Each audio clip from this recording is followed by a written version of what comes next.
علیکم ورحمۃ اللہ وبرکاتہ۔ دعا کر لیں۔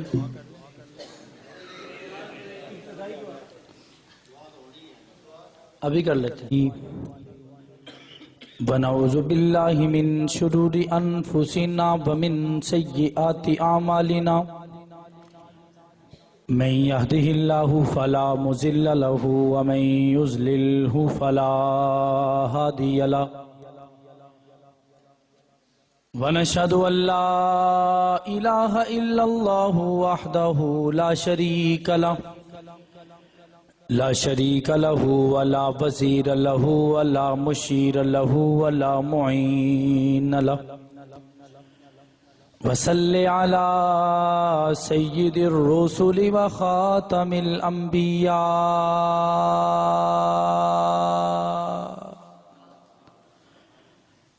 المبعوث إلى كافة للناس بشيرا ونذيرا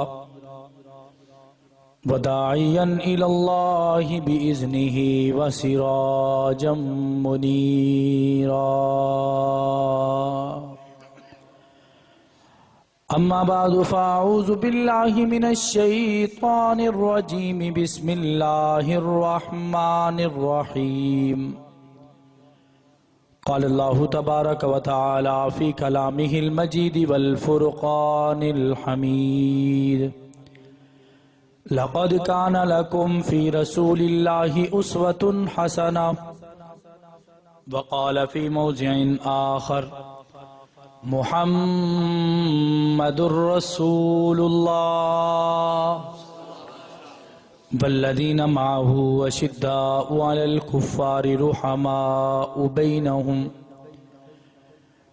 وقال النبي صلى الله عليه وسلم أصحابي كالنجوم فبأيهم اقتديتم اهتديتم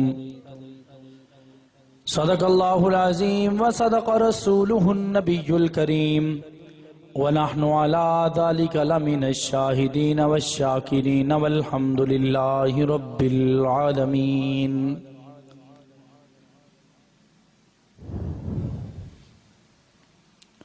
کوئی لمحہ بھی تیرے ذکر سے خالی نہ ہوا